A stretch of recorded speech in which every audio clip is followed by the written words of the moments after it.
푸틴 대통령이 러시아 베이징에서 푸틴 러시아 대통령이 베이징에서 시진핑 중국 주석과 면담을 가졌다. 정상회담을 가졌다라는 소식입니다. 러시아와 중국의 지도자들은 서방과의 긴장이 고조되는 가운데 오히려 이 둘 간의 관계를 강화하고 있다. 블라디미르 푸틴 대통령은 동계올림픽을 앞두고 금요일 베이징에서 시진핑 주석을 만나 2년 만에 처음으로 직접 정상회담을 가졌습니다. 월스트리트 저널은 이렇게 보도합니다. 두 지도자가 베이징에서 만나 미국을 제쳐두고 새로운 리더십을 제공할 것을 약속했다. 이렇게 보도합니다. 미국에 대항하는 러중 파트너십이 이들의 목표다. 월스트리트 저널이 보도한 내용인데요. 모스크바는 이번 방문을 위해서 15개 이상의 계약서와 합의서를 준비했다고 보도했습니다. 15개의 서류를 준비를 했다. 푸틴 대통령은 TV로 중계된 연설에서 중국의 천연가스를 공급하는 새로운 계약을 제안했다고 말했습니다. 양국 협력 관계를 강화하려는 노력은 중국이 나토가 우크라이나 국경에서 대치하고 있는 상황에서 어떻게 행동할지 예의주시하고 있는 가운데 이루어진 것입니다. 지금 러시아가 우크라이나 쳐들어갈까 봐 서방 세계가 지금 바짝 긴장하고 있는 상황에서 중국도 지금 대만을 집어삼키려고 하는데 거기에 대한 경고들이 경고 메시지가 계속 나오고 있는 상황이죠. 그 중국도 지금 예의주시하고 지금 쳐다봐야 되는데 러시아도 봐야 되고 중국도 봐야 되는데 얘네 둘이 만나가지고 야 우리는 이제 미국을 대항하는 우리의 그 협력관계 파트너십을 좀 더 돈독히 하자 이렇게 약속을 딱 해버리는 그런 모습을 전 세계에 보여준 겁니다. 올림픽 시작과 동시에. 우연이 아니죠. 우연이. 올림픽 시작하는 날 이렇게 했다라는 건 우연이 아닙니다. 푸틴 대통령은 우리의 석유 생산자들은 오늘 회의를 위해 중국에 대한 탄화수소 공급에 대해 매우 좋은 해결책을 준비했고 우리는 가스 분야에서 또 다른 진전을 이루었다. 극동으로부터 100억 입방미터의 천연가스를 중국에 공급하는 새로운 거래를 말하는 것이다. 이렇게 발표합니다. 러시아와 중국은 8월에 동중국해에서 합동전쟁 게임을 열었고 푸틴은 러시아가 국방력을 향상시키기 위해 중국과 매우 민감한 군사기술을 공유하고 있다고 말했습니다. 중국과 러시아는 지금 경제동맹뿐만이 아니라 군사동맹도 이미 맺고 연합훈련도 이미 하고 있는 상황이다. 오바마 행정부에서 아시아 문제를 담당했던 전직 관리인 다니엘 러셀은 중러 협력의 폭과 깊이는 이념이 아니라 순전한 실용주의의 뿌리를 두고 있다. 러시아와 중국은 서방의 압력으로부터 각자의 이익과 권위주의 체제를 더 잘 방어하기 위해 공동의 대의를 만들고 있다라고 말했습니다. 그 말은 틀린 말은 아닙니다. 러시아나 중국이나 둘 다 공산주의의 종주국이 되겠다라는 그런 야심에서 서로가 서로를 은근히 견제하고 있는 것은 사실입니다. 하지만 실제로 일이 진행되는 내용들은 그 둘이 상당 부분 협력하고 있는 부분을 보여주고 있다. 특히 공동의 적이 나타났다라고 생각하는 부분에 대해서는 특히나 더 그럴 수밖에 없는 것이죠. 그들이 서로 간에 견제하는 건 견제하는 거지만 그렇다고 원수지간은 아니라는 겁니다. 그래서 지금 이들이 서로 손을 잡고 미국을 상대로 해서 뭔가를 하겠다라고 이야기하는 이런 상황이 벌어지는 것은 지금 미국 입장에서는 굉장히 긴장할 수밖에 없는 상황이다. 중국과 러시아의 협력은 우크라이나에 대한 군사적 위협으로 모스크바를 고립시키려는 미국의 노력을 좌절시킬 수 있다라는 평가가 지금 나오고 있습니다. 미국은 러시아가 우크라이나를 공격할 경우에 러시아 은행, 국영기업, 마이크로 일렉트로닉스와 같은 수입품에 대해 제재를 가하겠다라고 위협했고요. 중국에 대해서는 무역, 투자 및 금융을 확대해서 많은 격차를 메울 수 있다라고 월스트리트 저널에서는 지적하고 있습니다.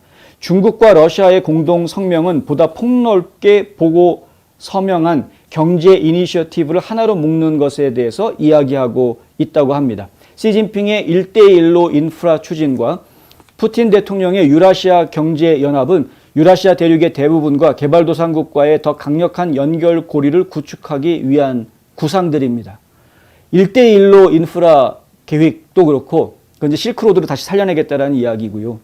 그 푸틴 대통령이 이야기하는 유라시아 경제연합도 마찬가지로 시베리아를 통과해가지고 이 유라시아 지역을 전체를 다 이 천연가스 파이프라인으로 하나의 경제권으로 만들겠다라는 그런 계획들입니다. 전체 이 지구촌을 자기네 손아귀 안에 두려고 하는 이런 계획들이 진행이 되고 있는 거죠. 한국은 그런 계획들에 비하면은 지금 뭐 한국에서 이야기하고 있는 계획들은 미안한 얘기지만 아무것도 아닙니다. 그러니까 이 사람들이 가지고 있는 1대1로 인프라 계획이나 지금 뭐 러시아에서 이야기하는 유라시아 대륙 이 경제연합 계획이라든가 이런 것들에 비하면은 거의 뭐 조그만한 한 부분을 차지하는 정도밖에 안 됩니다. 한국에서 이야기하는 건 기껏해야 북한 어떻게 좀 가로질러 가지고 통과해서 뭘 할 수 있는 거 이것만 이야기하고 있기 때문에. 근데 그래야 이제 완성이 되죠, 사실은. 유라시아 경제연합이 완성이 되려면은 북한 거쳐 가지고 이 남한 반도까지 전부 다 내려와 주는 연결이 되는 것이 이제 유라시아 경제연합의 완성이 되는 것인데, 그렇기 때문에 러시아도 그렇고 중국도 마찬가지 실크로드를 완성시키기 위해서는 결국 한반도 끝까지 와야 되는 것이기 때문에 중국도 마찬가지고요. 대한민국이란 나라를 그냥 자유민주주의 체제 안에 미국의 동맹국 아래 그냥 두려고 하지 않습니다. 러시아도 그렇고 중국도 그렇고 그들은 그들이 추진하고 있는 계획에 맞추어 보았을 때 한반도는 자기네들의 계획이 완성되는 마지막 지점에 와 있는 겁니다. 항상. 언젠간 그거를 뚫고 지나가야 된다. 중간에 지금 북한이 있으나 언젠가는 한국까지 뚫고 들어올 거다라는 게 그들의 계획이라는 거 우리가 분명하게 알아야 됩니다. 그들한테 먹히지 않으려면 방법은 지금 하나밖에 없다. 한미일 공조 체제밖에는 방법이 없다. 그런 상황이다. 뭐 제가 갑자기 한국 얘기로 좀 샜습니다만은 러시아와 중국은 지난 여름에 합동 군사훈련을 실시했고요. 여기엔 지휘본부가 통합되는 통합지휘본부를 운영하는 모습을 보여줬습니다. 국방 분석가들은 모스크바가 한때 베이징에서 보호했던 군사기술을 이전하려는 의지가 점점 더 커지고 있다라고 말하고 있습니다. 그리고 이제 이날 나온 성명에 보면은 러시아와 중국은 공통 인접 지역의 안보와 안정을 훼손하려는 외부 세력의 시도에 반대한다라는 말을 합니다. 이 외부 세력이라는 데가 어디를 얘기하는 거겠습니까? 결국은 미국, 일본이죠. 미국, 일본. 어쩌면 뭐 인도를 포함할지 모르겠습니다만 하여간 미국, 일본 이 얘기하는 거죠. 양측은 특정 국가 군사 및 정치적 동맹과 연합이 일방적으로 또는 간접적으로 다른 사람의 안보를 해치는 일방적인 군사적 이점을 얻으려고 한다고 믿는다. 뭐 이런 성명을 내놨다고 합니다. 그러니까 지금 러시아와 중국이 보았을 때는 미국이나 일본이 이런 그 모종의 이점을 챙기기 위해서 이런 안보적인 접근을 하고 있는 군사적인 이점을 얻으려고 이런 접근을 하고 있다. 파고들어 올려오는 겁니다. 파고들어 올려오는. 이게 다시 또 한국 얘기를 하게 되는데 이제 한국 같은 경우에 너희들 뭐 지금 미국이 너희의 우방국인 것 같지, 뭐 일본이 너희의 우방국인 것 같지. 그들이 너희를 도와주는 거는 그들의 이익을 위해서 너희를 도와주는 거야. 이런 식으로. 뭐 당연한 거 사실 틀린 말은 아니죠. 미국이 아무런 이익도 없이 한국을 그냥 아무 이익 없이 도와주려고 하지는 않겠죠. 그런데 근데 그거를 삐집고 들어와서 이게 틈새처럼 삐집고 들어와 가지고 이간질 시켜 놓는 겁니다. 결국은 걔네들도 제국주의, 미제국주의야. 이런 식으로 이제 막 이간질 시켜 놓는 거죠. 미국을 제국주의로 이야기하는 건 정말 곤란한 부분인데, 미국을 제국주의로 이해한다 그러면은 중국하고 러시아는 그러면 제국주의 할아버지쯤 되는 이야기. 근데 그래서 결국은 미국이 한반도를 자기네 속국화하려고 하는 거다라는 식으로 사람들을 현혹하려고 하는 겁니다. 그런데 미국은 절대 한국을 속국화하려는 야욕 같은 건 없습니다. 그건 분명합니다. 동맹 관계를 계속 유지하고 있는 것이고요. 그리고 이제 중국과 러시아 이 아시아 태평양 전선에서 대륙으로 연결되는 하나의 포지션으로 지금 매우 중요한 지정학적으로 중요한 곳으로 지금 판단하고 그것을 지키는 데 도움을 주려고 하는 그런 상황인 것이지, 이게 뭐 한반도를 미국의 속국화해서 뭐 51번째 주로 만들려고 하는 이런 생각을 가지고 있는 게 아니다. 그런데 이 좌파들은, 급진 좌파들은 자꾸 그렇게 미국의 순수한 생각에 대해서 자꾸 의혹의 눈길을 자꾸 던집니다. 그러면서 중국하고 러시아가 오히려 그들과 같이 한 배를 타야 그래야 경제적으로 예, 이 뭐 통일도 되고 이 한반도가 뻥 뚫리면서 유라시아 대륙으로 한국 사람들이 진출할 수 있는 이런 예, 뭐라고 그래야 됩니까? 예? 아주 비약적인 발전을 이룰 수 있는 미래가 거기에 있는 것처럼 그렇게 지금 현혹하고 있다. 근데 그렇지 않습니다. 그랬다가는 바로 먹힙니다. 예.